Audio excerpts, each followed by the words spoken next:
Okay, stick. There we go. All right. Welcome back, TFFL owners, to another TFFL webcast. It is Tuesday, October 10th. Belated happy Columbus Day to everybody out there. And so we're looking ahead to week 6 TFFL action, definitely now into the heart of the season.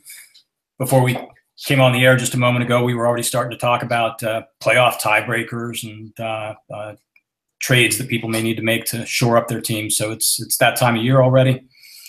We have a special guest tonight. Love the headset, Ralph. Thank you. Welcome. Thanks for having me. Sure. Good to see you. Always good to see you.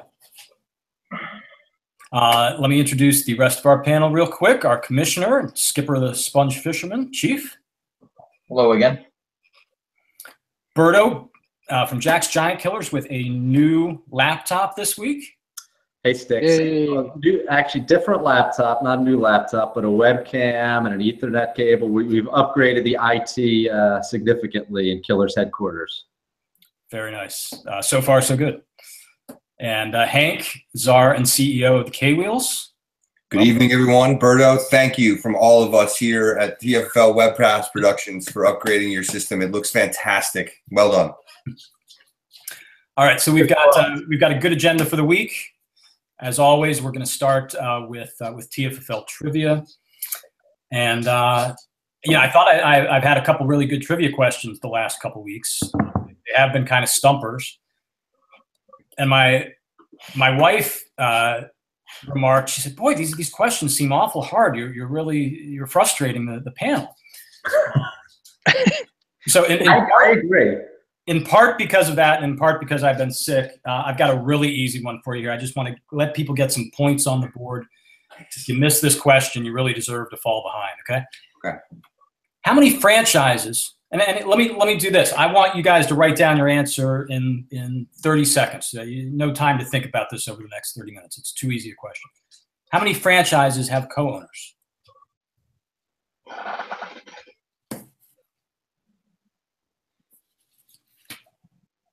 All right.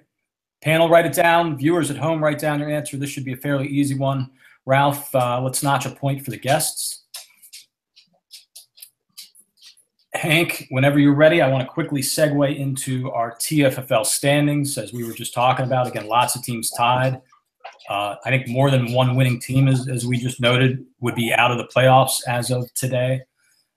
Very early, but tell us how things are shaping up here. Yeah, absolutely. So here we go. We got a little bit of juggling now because we no longer have an undefeated team. We've got the Hams coming back to the pack here.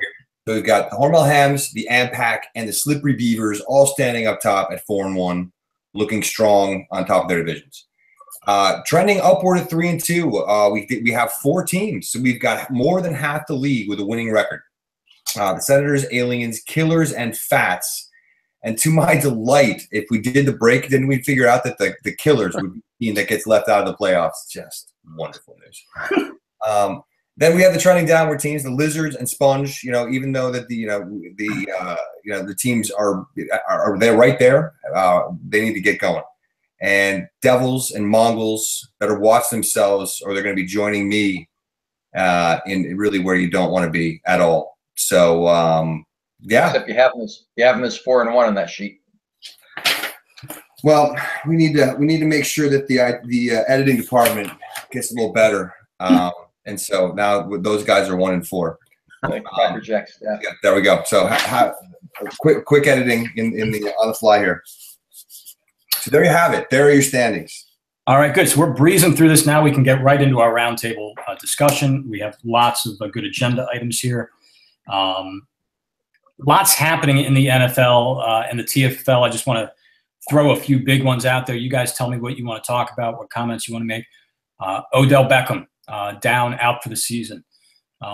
Adrian Peterson today goes from being utterly useless in New Orleans to utterly useless. He's gonna get carries in Arizona. He's gonna be useful to some degree. What degree that is, we don't know.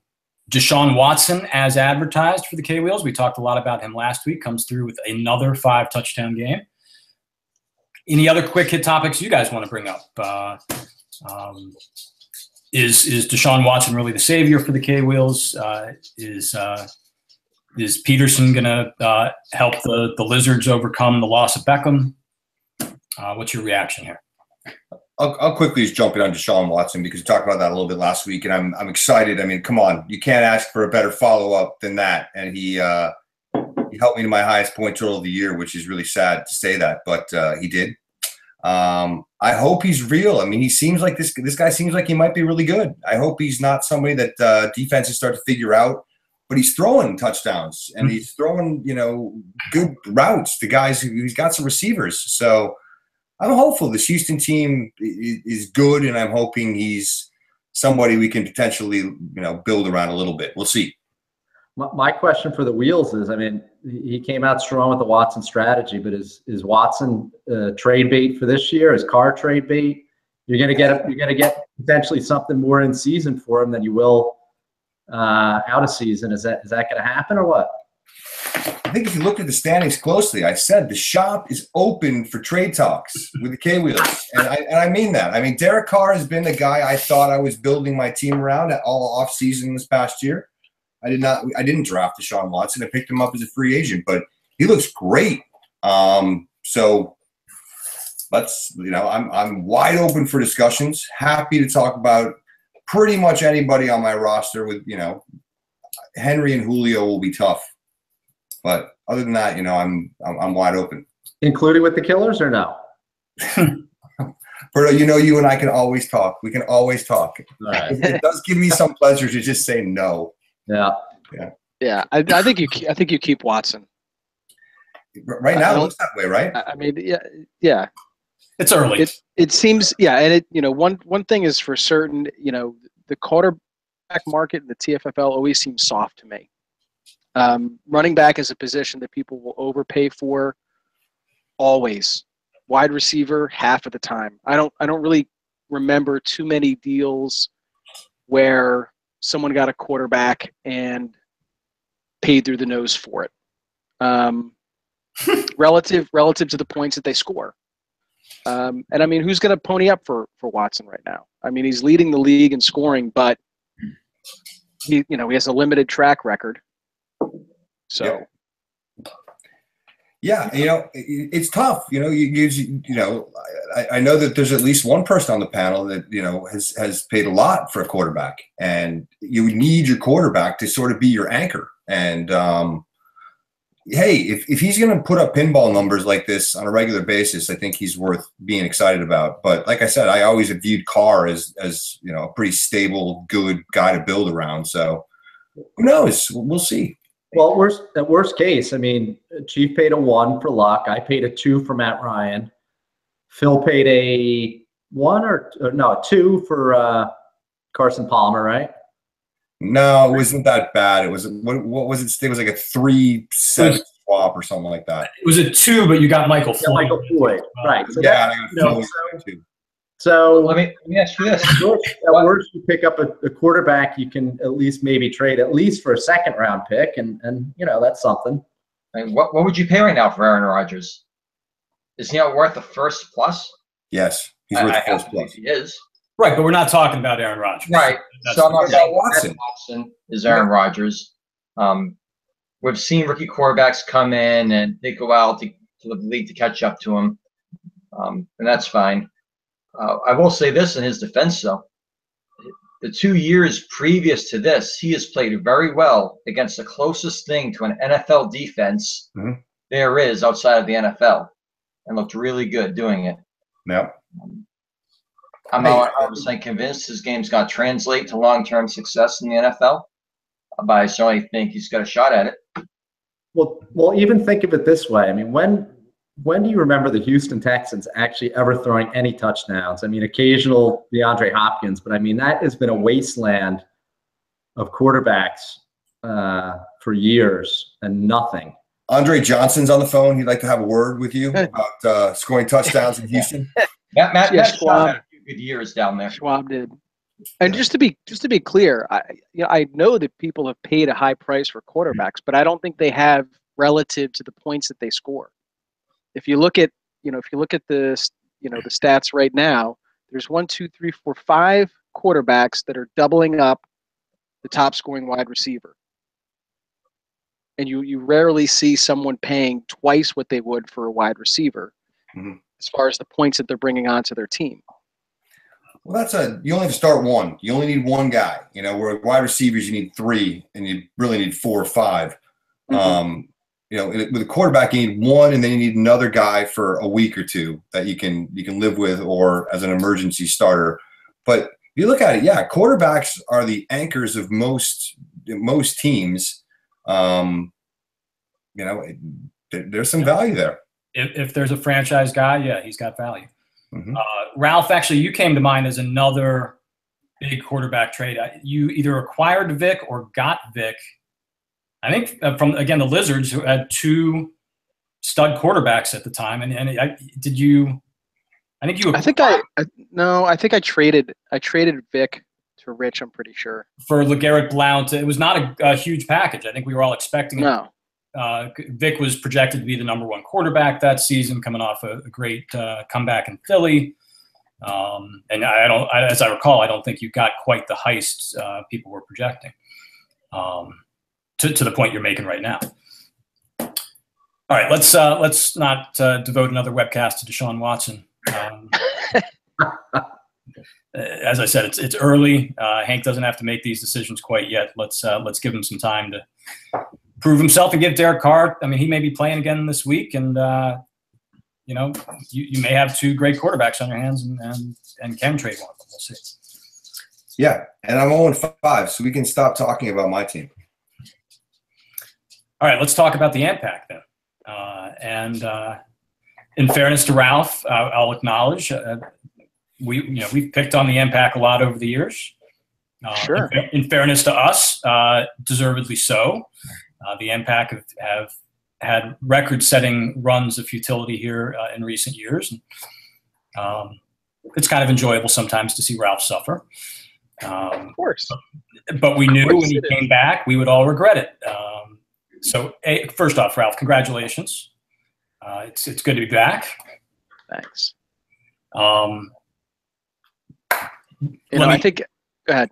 No, please, go ahead. I want to give you the floor, give you a chance to celebrate. Well, I mean, like Andy Dufresne, I crawled through a river of shit and came out clean on the other side. That's the secret to my success.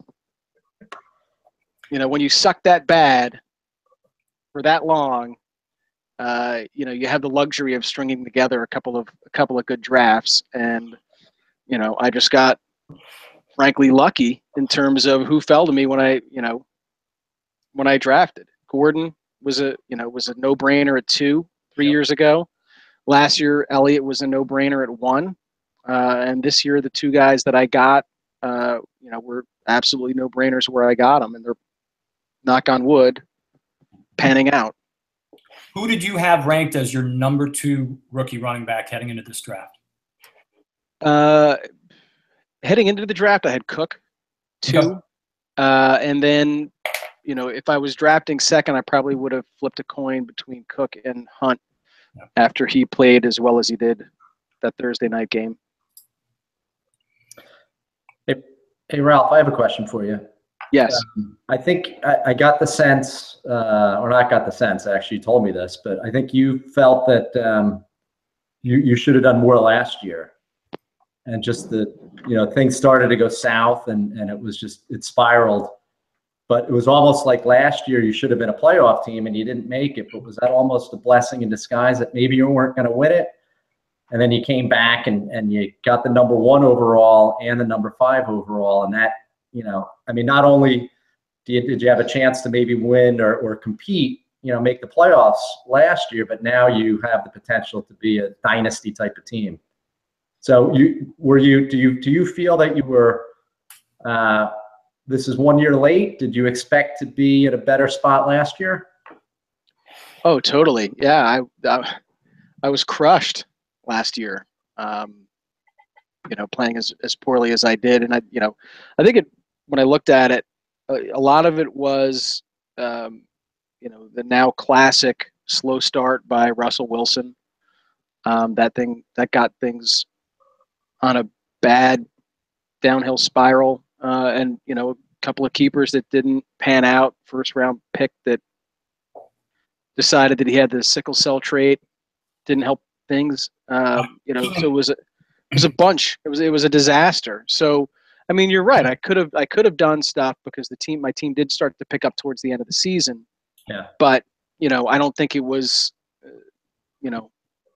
on time to make the playoffs. And, in retrospect, I'm glad that I sucked as bad as I did to get where I am today. Yeah. Yeah. Now, I guess that was my point. You probably maybe could have done a couple things to make the playoffs potentially last year, but maybe, I don't know. Well, what was the start last year? You started off 0-3, something like that? Yeah. Keenan Allen went down week 1 last year. Yeah. We talked about this last year. Your receivers were terrible. I mean, you had, the Josh Gordons and Martavis's, Brian, all these projects that didn't pan out, and Keenan Allen, going down right away, and John Brown. Yeah, I mean, it just you didn't have the horse as a receiver, and with Russell Wilson struggling early. I lost 8 straight. What's your thoughts on Ralph? Oh, 8 straight. What's your thoughts? 8 straight. Never mind. Yeah, so not much I could have done to turn that ship around. Ralph, are you already thinking about moves you might want to make to improve your team this year? We've acknowledged your quarterbacks. There may be disagreement on the strength of your quarterbacks. Do you feel like you've got a strong enough guy there for a title run? I do.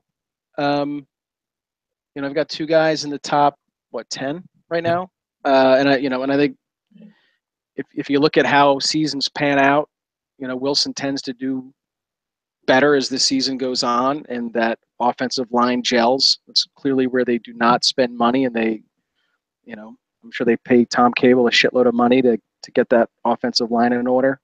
I think Alex Smith is the real deal this year. He's playing very well. He's throwing the ball well deep. He's continuing to make good decisions, which he's always done. I think the knock on him has been, his lack of balls. But he's got guys that could take to the house now, even on short passes. So, I think I'm squared away at quarterback for now. Obviously, the bottom could fall out, and I could make a move. Even losing Cook, I feel really good at running back. And I think I got a stable of good wide receivers. So, no sense trading for the sake of trading. Not at this point, anyway. Is Alex Smith going to get some starts, or are you going to go back and forth with? I noticed Alex Smith was in, week 3 maybe. Yes. So you will platoon them to some degree, based on that. Yeah. It's kind of a play it by ear. Wilson's off this week, so I got to start Alex Smith. If he has a kick-ass week, and I don't know who they play the following week, it's going to be hard to to put him on the bench. No, it won't. It's never hard to put Alex Smith on the bench. In years past, yeah, but he's 4 points behind Watson. Now, Kansas City's been playing great. Yep. I hear what you're saying, but I think a lot. Russell Wilson again. Talking about quarterbacks a little bit. That he needs to be a guy for you. Your running backs are as strong as it gets, and if Russell Wilson is solid, man, you're tough to beat. I was thinking of this morning, and I really don't want to spend a lot of time talking about Alex Smith, but one of the real sort of failings I see of the fantasy football community, if you look at the rankings, people don't move that much. They kind of get a groupthink mindset, and the ratings are the ratings, and they ride it for the season unless something drastic happens. So, you look at the rest of season rankings, you look at the in weeks rankings, and Alex Smith is way, way, way down relative to how he's playing. Why is that? What's the rationale other than some historical data? But he's never had the start that he has. So why not just let him run? Yeah, I've kind of noticed that too. It's you have the quarterback and the the guru, whoever he's going to do it, he's got to pencil in the same. They're probably still giving Alex Smith 8 points a week. You know, that historic 2007 Brady season, he was penciling in for 14 points every week when he's scoring 28 minimum. So yeah, I agree with you 100%. Reputation's a hard thing to shake. Yep. How much was that? I mean, you mentioned in the context of Kareem Hunt, but how much was that opening Thursday night play into your decision to draft Alex Smith? Because I don't think he was drafted the last 2 or 3 years in our league. Well, I read a lot in the off season. And obviously getting pushed for the starting job, and how he played in the preseason, and what the quotes were about his play. I had him pretty high on my draft sheet. So how he played on that first Thursday was kind of a validation, more than an adjustment. Ralph, 2 quick questions here for you, really quick. Yep. Who is actually on your T-shirt? I just see a forehead. Oh, I'm sorry. Is that John Boehner? Oh, Are you kidding me? Roger Goodell. Nice. And how long are you going to leave the light on for Josh Gordon? Until he comes home. He's like Elijah. Until the bulb burns out. I had Alex Smith as my 9th ranked quarterback available. I actually had Cutler and Bradford rated above him. But the Thursday night game kind of jumped him up a slot. Good move. Sure. Yeah, I was hoping to get him a little late in the draft for many of the same reasons you mentioned, and then I was cringing that Thursday night game for several reasons. One of them was exactly that. This guy's not going to be under the radar anymore. Yeah. Good for you. Yeah, he seemed to be the floor for a backup quarterback. Maybe a guy can get like the 9th round and be happy with. All right. Without talking too much more about Deshaun Watson, the next topic I want to bring up is the shifting value of rookie quarterbacks in our TFFL draft. Something really interesting happened this year, I think. But let me go back first to Cam Newton's rookie season, and I'm sorry I don't have the exact year in front of me. We talking about 2012, 2011. Cam Newton, the Aliens picked him that year, 6th round. He was the #1 pick in the NFL, but nobody had any interest in him. I took a flyer on him in the 6th. Immediate superstar, game changer, starter for the Aliens. The next year, we saw Andrew Luck, Robert Griffin, both not only go in the first round, but go in the top half of the first round. This year, we had 3 top rookie quarterbacks, all picked in the top 12 NFL picks. Trubisky, Deshaun Watson, Patrick Mahomes. Those guys didn't even get drafted. I mean, it's not like they didn't get drafted in the first round or they slipped to the 6th round. They didn't get drafted at all.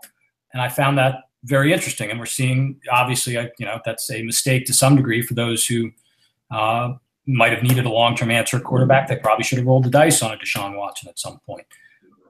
Why is this roller coaster happening where we're jumping on some guys early and then deciding suddenly that rookie quarterback – and we just talked about it, how important it is to get a game-changing quarterback. Why did these guys go totally undrafted this year? Well, sorry, I can't find the drafts. I don't have them back quite that far handy. The way I remember those drafts, they were very weak running back drafts. I mean, I think that's the year that maybe it was one of those Senators busts went #1, either Ingram or Richardson, right? And then the next top guy was Daniel Thomas. I think he got Julio Jones there, and quarterbacks went high in one of those other years where there wasn't very many running backs going into good situations. And the other part is what you said. How many rookie quarterbacks do you feel are going to be point scorers? I mean, why not drafted at all? I don't know. Should Deshaun Watson should have been drafted in the 8th or 9th round? Yeah, probably. But I mean, it takes someone really special to be drafted in the top 5. You're going to ignore the top rookie running backs, the top veteran receivers and running backs are available. And I don't know. Andrew Luck was probably the only one recently who I would have rated that high. I was going to say, I think that we've come with a roster in terms of how we hold guys that the quarterback, pretty much you want your guy that you're going to start week in, week out, and then you got a second guy who's going to fill the bye week and is maybe somebody you could turn to. Very few teams are going to hold 3 quarterbacks. I mean, I guess I'm one right now because of Watson and his potential and Carr's injury. So, but there's not many rosters that are carrying 3 quarterbacks, and so we've sort of, you got your guy, and then it falls off a little bit.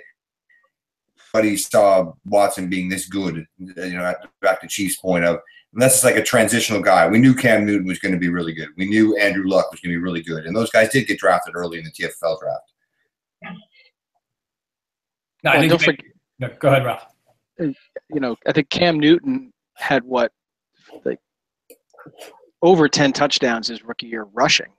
Mm-hmm. So I think his passing numbers were somewhat pedestrian. I think the big issue is most quarterbacks that you look at that go high in the NFL draft because they have a lot of potential and they looked really good in college tend to go to really shitty NFL teams. So that's one knock against them. A lot of times they don't have the starting job tied up.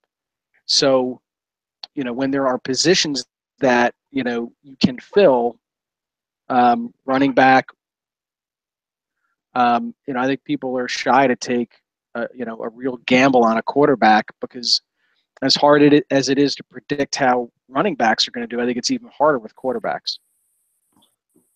Yeah. I think if you looked at last year, Wentz and Dak Prescott both had success, and they were both in the draft last year. But again, to Ralph's point, and also to Phil's point, they were on good enough teams where you could justify them being your number 2 quarterback and not having to lock up a third spot in your roster with a QB. So they were on good enough teams where even if they weren't great, they're gonna do something.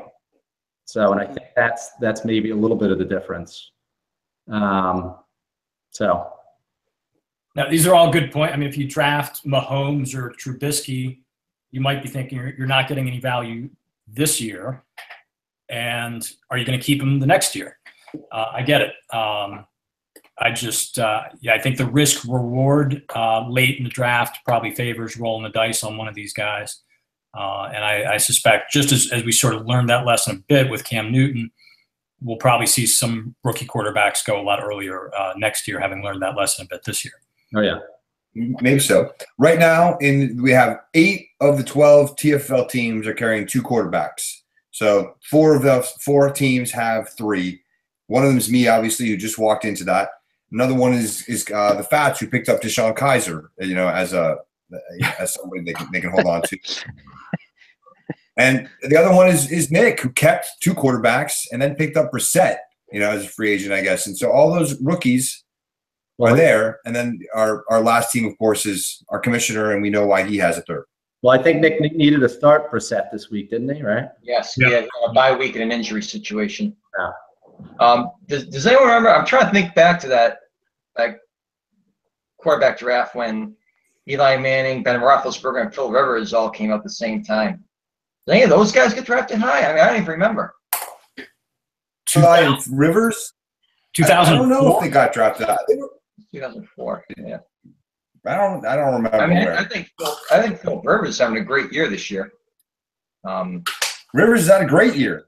Rivers has been awesome this year. And I mentioned that because the Sponge Fishermen have just acquired Phillip Rivers from the K Wheels. Oh, nice. Webcast trade? Webcast trade. Wow. Sponge acquire Phillip Rivers and a 13th round pick for Eli Manning and a 4th round pick in the upcoming draft. Yep. Manning and Rivers, nice. With all the receiver injuries and offensive line injuries, I can't rely on Manning. Looks like Andrew Luck is going to be out longer than anticipated. It's a move that had to be made. Of course, you're playing Killers this week. I don't like that, but oh yeah, he's going right into the line. Which is this is what makes me so happy is that it's going to impact the Killers. And Rivers has had a decent year to start. He's got an offense that throws, and so he's a reasonable player to plug in there. Sponge. Rivers has a ridiculous amount of weapons to throw to. Yes. I mean, I would put his receivers, running backs, tight ends against anyone in the league. Yeah, that's an upgrade over Trevor Siemian this week for sure. So, Chief, in answer to your question. Sorry. No, go ahead. I have Tyrell Williams, to Ralph's point, with Keenan Allen being there and Hunter Henry emerging. There's so many players that they throw the ball around to. I mean, Gates. A lot of options. Gates is still there. Yep. Allen. As much as I hate that eventually Mike Williams is going to come back. As much as I hate you did it this week, kudos on the webcast panelist trade. Good job. Yes. Chief gets all credit for that. That's our second one for the year. Yeah. Was that done earlier, or was this done? No, this was discussed only. Yes. Love the razzle dazzle. Very nice. Yeah. Must see TV. You got to tune into the TFFL webcast. Hey, you never know what you're going to miss. It's ratings week. All right, so Chief, in answer to your question, back in 2004, when Roethlisberger, Eli, and Phillip Rivers all were rookies, Roethlisberger was a 5th-round pick to the Steel City Mongols. Eli Manning was a 8th-round pick to the Senators. Phillip Rivers, a 9th-round pick to the Slippery Beavers. So it seems like it kind of ebbs and flows with, what people's strategies gravitate towards. Some of the guys were drafted higher than that. Mark Sanchez and Matthew Stafford and E.J. Manuel even, were drafted higher than that. And then I think the trend now has gone back the other way. And I think maybe with Deshaun Watson, and we'll see if some of these other rookies, Trubisky or Kaiser or whoever, maybe we'll start swinging back the other way. Yep.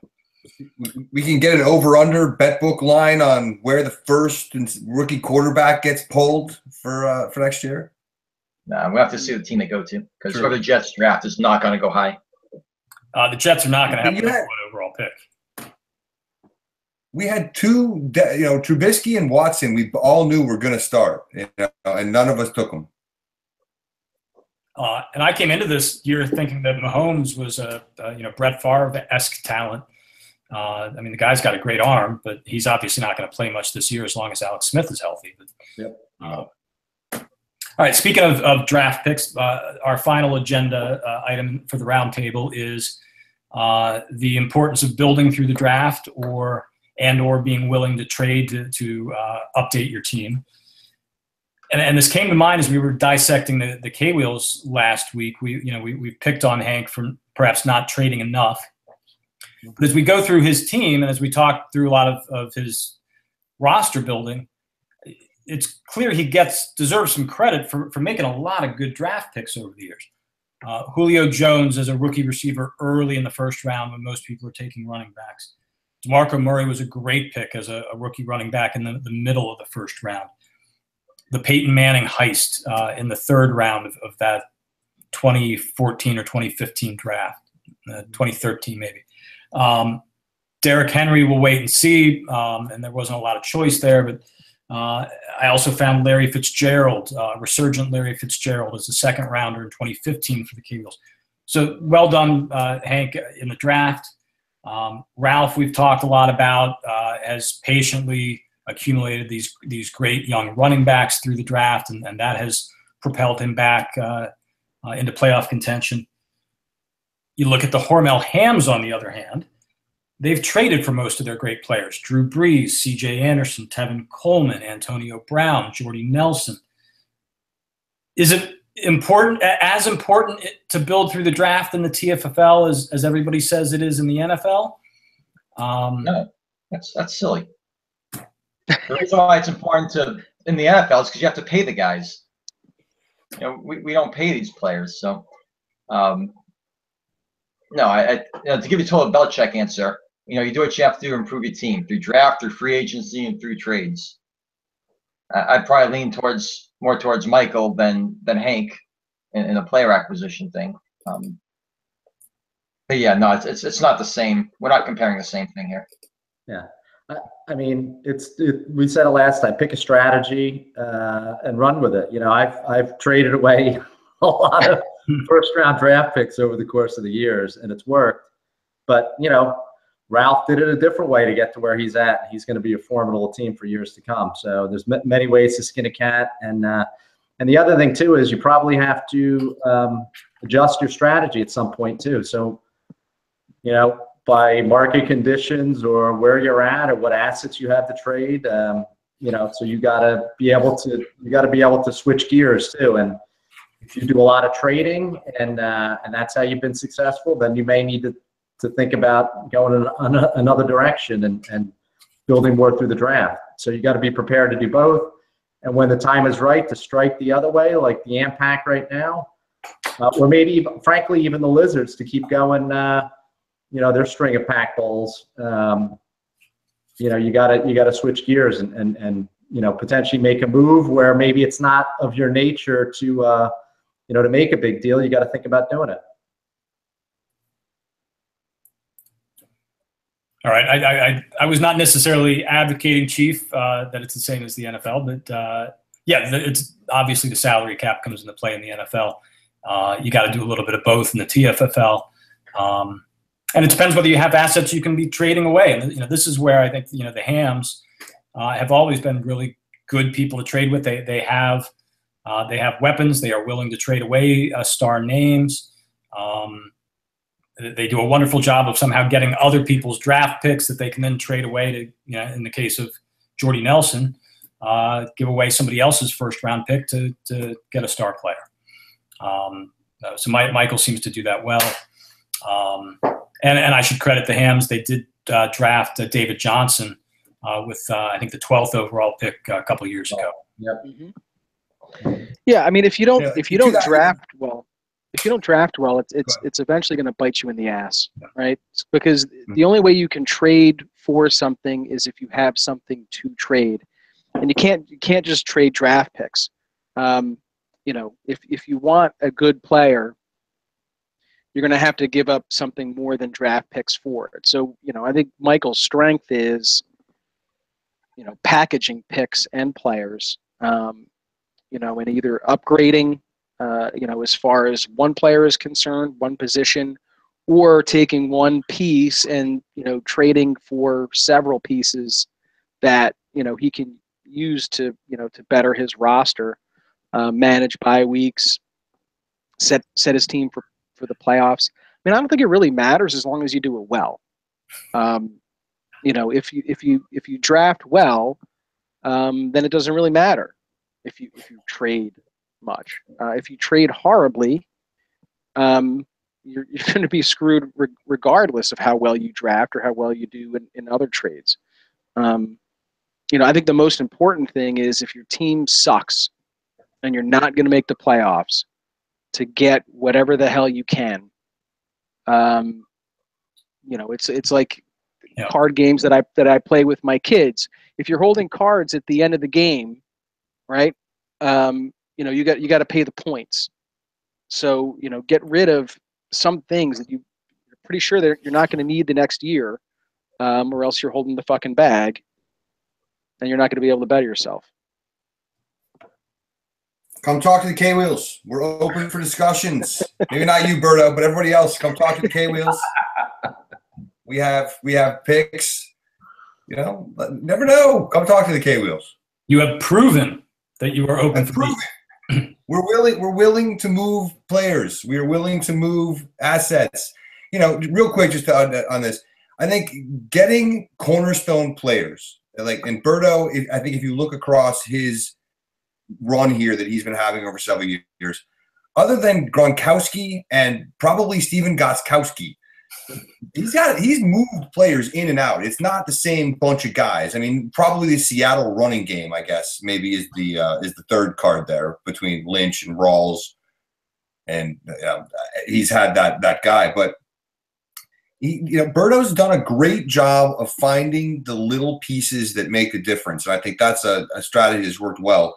Whereas Ralph, I think, right now has very quickly moved into something where the draft has enabled him to have some cornerstones, and he's got 4 of them probably, that he'll either be able to use to win for a while if these guys stay healthy, or he'll be able to take 1 or 2 of them and move them to get the right now pieces that he may need. I mean, I would think that Dalvin Cook is maybe somebody Ralph will trade at some point in the coming weeks if there's a need to get a quarterback or whatever it might be. I know an owner who might like the Vikings.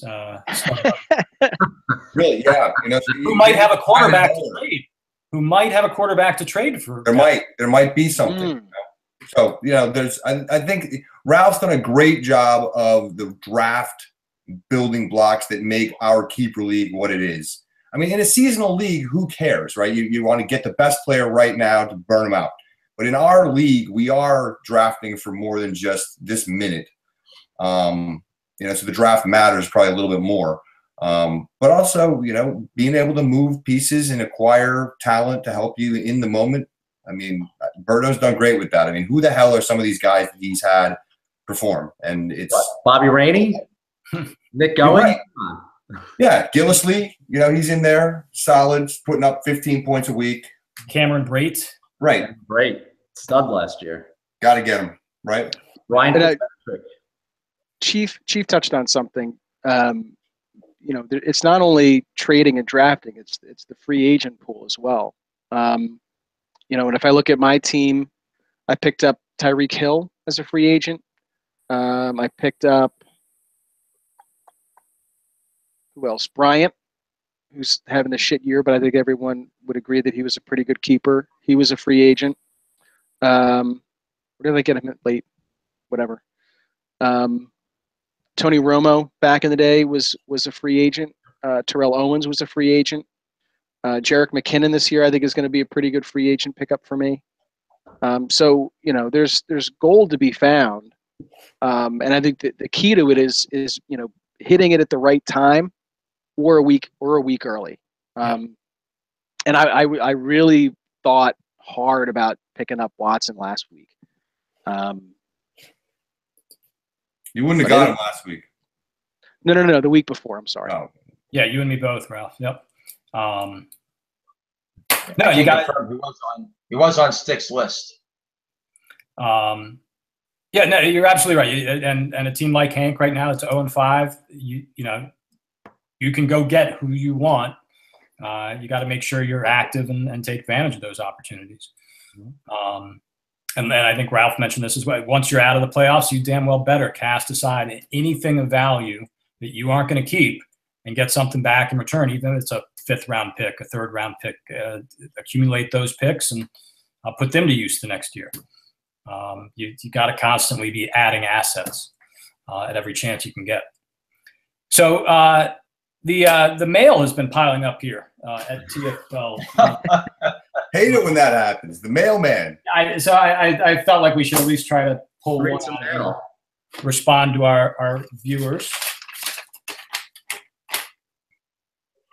This is a bit of an odd one, but we'll talk about it for maybe 10 seconds if you guys really hate it. But I do respect our viewers and want to throw this one out. Vic from Pittsburgh writes in. What if we decreased the size? What if we decreased the size of the NFL football by 10%? You would see increased scoring with better quarterback accuracy, decreased turnovers with better ball security, and the ball would arrive quicker, allowing the receiver to turn toward the defender quicker and avoid side injuries. Is anybody buying any of this? Is anybody care? Next. That's I don't think the football is the shape and weight size it is by accident. No. I think everyone's grown up throwing a football. I think changing dimensions is, I mean, yes, guys with smaller hands could probably play quarterback now. Donald Trump could probably play quarterback. That's the motive here. That's radical Maybe somebody will knock him out. Do you want to talk aerodynamically? It probably wouldn't fly as well. No. Let's talk something radical, like taking the helmets away, or doing something where you're going to really dramatically decrease the hits that happen.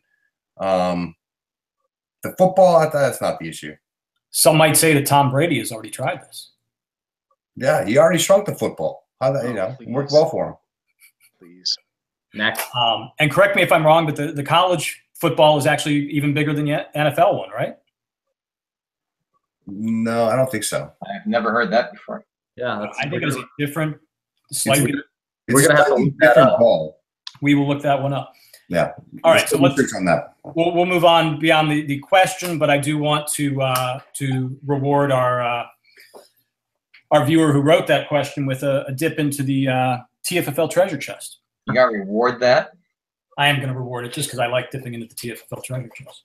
You like to get anybody writes us in mail that, if you're watching the show and get this far into it, send in a question and you too will get a treasure. Mailbag. Let's go. This is perfect for Vic from Pittsburgh. A 1972 Manny Sanguillen baseball card. Hey. Wow. Nice. That's worth 98 cents. On its way to 17 cents. That is a sweet ass font. I'll take the under on that. Let's give it one more look here. Good old 1972 baseball card. Sure. All right. Okay, that wraps up our roundtable for the week. Let's start with a quick look ahead to Week 6. Chief, give us the schedule. Give us a game of the week that we can dissect.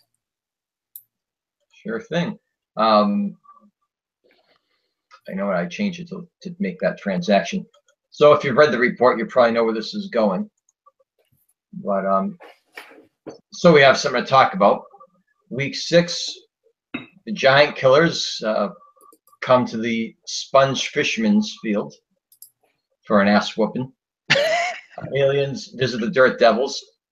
Lizards at Beavers. Wheels at Hams. Bats and Mongols. And it's good because we have Ralph on thing here. And let me say, in five game of the week is the third time the Impact's been on there. I mean, as I mentioned, it's the only matchup between two teams with winning records. I think the Senators are a little bit underrated. Tom Brady's got the Jets, which will be hopefully a very significant number for Brady. Senators have really good matchups. They really, that's what I'm looking at right now. They really do. They really don't have any bye issues either. I mean, Mixon's on a bye, but that's not going to really affect them at all. Whereas, Russell Wilson, Ezekiel Elliott, they're both on byes for the Impact. Has everyone been noticing? Has everyone been noticing that I'm changing my icon every week? I wanted to compliment you on that. Very well done. Good work on that. I do look for those every week. Engaged. So, Ralph, what do you think about the game? I'd love to be boisterous and bold and guarantee a win, but I hate the matchups that he has. But my team is significantly better, so we'll win. That's the Ralph I know. I was going to say, you hate to come on and guarantee a win. What are you talking about? That's what you do. Yeah, come on. Come on, Ralph. Come on, guarantee a win. I got to say, I am so stoked about my team right now. Did you see Fournette's highlights? Yes, he's a bull. I mean, 90 yards, and no one was catching him. He's a big dude. Yes, and his dive, he dove in from the 4-yard line. Melvin Gordon had one of the greatest stiff arms I've ever seen. That Fournette leap made me want to throw up a little bit, I have to admit. I don't like any of it. We got that DeAndre Hopkins matchup against Cleveland. Oh my God, that could be a big number. Mm-hmm. Yeah, I like the Senators matchups here, but I think Ralph's got I think Ralph's got it right. He's got the better team. It's probably fair to wonder a little bit if Brady's going to play, but is he a little banged up, and might that affect how big a game he has for the Senators? We'll see. So I'll give the Impact a slight edge here, just as the website is. They've got a 3-point. Yeah. And it's on the road, so it's actually 6 points. But you bring a good point about Brady. It could be a very run-heavy game for the Patriots if his shoulder is a little worse than they're letting on. How about the Senators leading the series 12-10? Yeah, okay, well that's bullshit.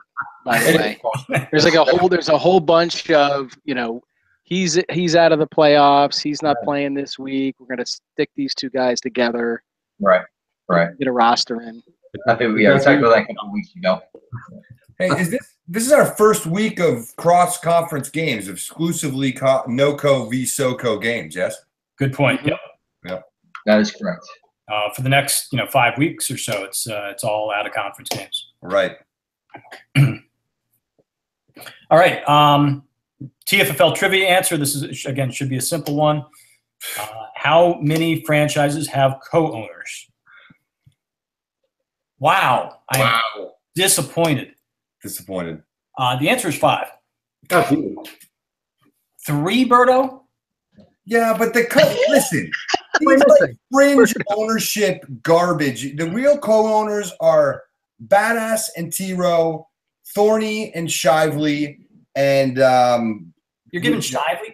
I'll give Adam and Berkman theirs.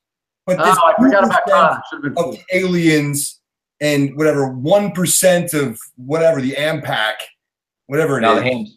The hams. Hams. That's a bunch of crap. Who cares? I forgot about Connor. It should have been. Yeah. I forgot about Connor too.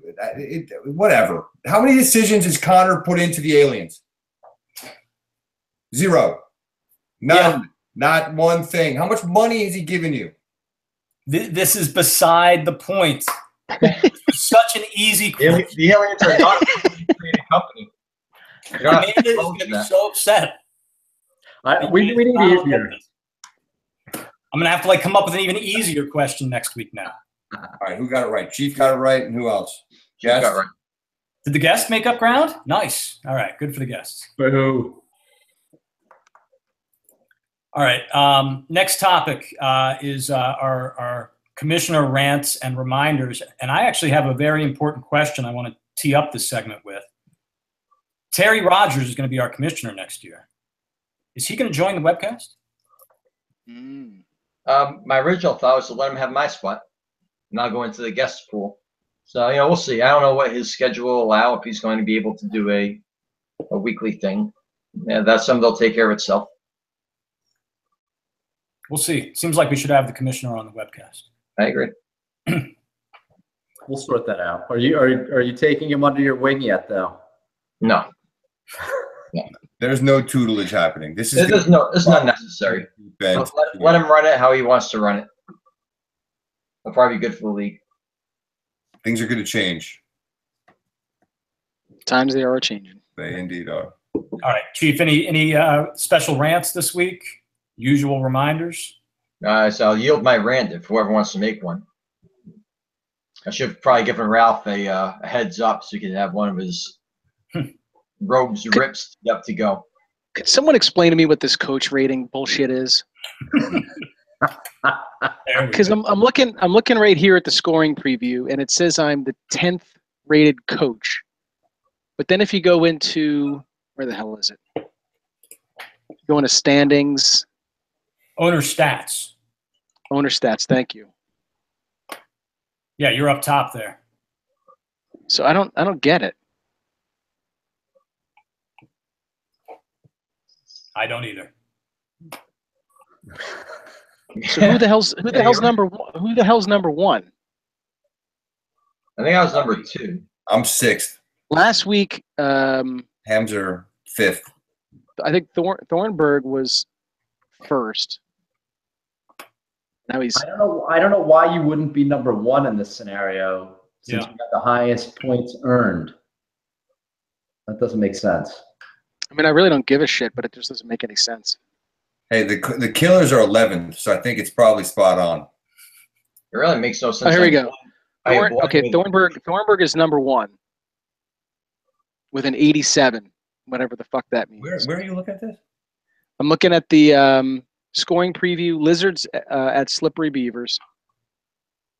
And they've got all of the schedule difficulty, passing rank, rushing rank, blah, blah, blah. Coach rating. Right. First, 87 points. Yeah. Yeah. But then you go to owner stats and the Beavers. And he hasn't done a damn thing.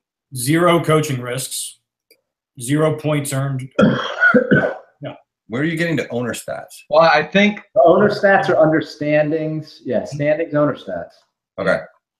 Yep, got it. I think the ones on the preview matchup reflect that you submitted the best lineup. And I think the ones on the standings tab are when you differed from the suggestions and were right or wrong. Mm-hmm. So Bill is the number 1 ranked owner because he has taken 0 coaching risks. Oh. And as a result, he started probably his quote unquote perfect lineup. Right. No, but he has no perfect lineup. No, I'm doing no this. perfect lineups. The only person close, let's say close to perfect. Yeah. The perfect lineup stat on the owner stats page is a reflection of how they actually performed. Right. The coach ranking on the preview page is a reflection of how you set your lineup before the games. Yes. Which is just ridiculous. And then the total coaching risks is when you start someone that they don't think you should start. Correct. So Bill has made 0 coaching risks, so they think he's a great coach in terms of setting his lineup. Nice. You know, in the report, I kind of tongue-in-cheek say I want an apology from the fantasy journalists, and you probably just read your own when that comes out, if you read any of them. Mm-hmm. But they actually gave me a little props there for ignoring him. I've never seen him do that before. Here's another one. What the fuck is his problem with the word "the"? He refuses to put "the" in front of any team name. Yep. And it makes no sense. The Aliens, the Sponge Fishermen. What team doesn't have a "the" in front of it? The Lizards. I am Coach Skipper. Jack's Giant Killers. Mm-hmm. Catherine. Well, I do. I can. Oh, I've got a tough game this week against Senators. Mm-hmm. I really knocked Aliens around last week. Come on. I'm just looking at the breakdown on these standings here. Berto is expected to win. If he played everybody, would be 16, 38, and 1, and he's actually 3 and 2. And I would be 20, 35, and 0, and I'm 0 and 5. Yeah. What a lucky scheduling quirk. But again, I would be 5 and 0 if I played the K Wheels of the Giant Killers every week. Except this week. Hank, you have to look at the good trend. The Giant Killers have lost 2 in a row. I am looking at that positively, yes. There you go. And am I wrong to say their scores have decreased every week? I think we flagged that when they were 3 and 0. That their scores. I thought we weren't going to beat up on the Giant Killers this week. We were going to save that. When did we say that? Wait, let me. I rejected that premise outright. Dick, put that in next agenda if you wish. Beat up on Giant Killers. Sweet. We're out of time. So nice though, Berto. You look so crystal clear tonight. It's fantastic. We're out of time tonight. Chief, any reminders for us? No, Eagles Panthers Thursday night. Set your lineup. I don't believe there's any games across the pond this week, so you don't have to worry about that. Speaking of the Eagles, I think it is officially Carson Wentz time in Aliens land. I would hope so. Eagles looking good. Yeah. All right, good. Well, let's call it a night. Best of luck to everybody in Week 6 TFFL action. Ralph, thank you very much for joining us.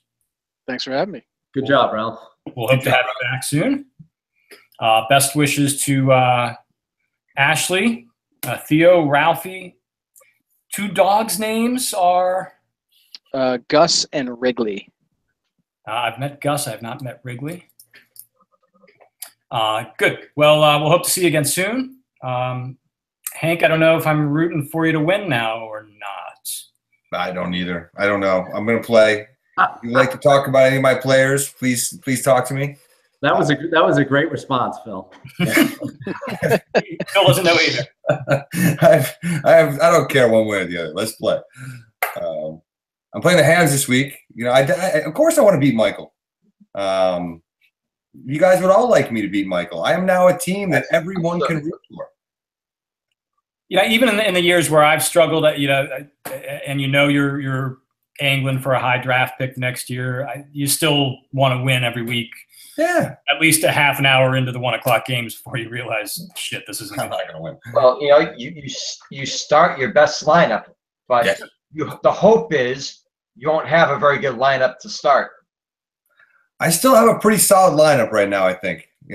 So we'll see how it pans out, and we'll see if I don't win some games along the way here. But should anyone want to talk about anyone in my lineup, by all means, please let me know. You'll have text in your inbox later.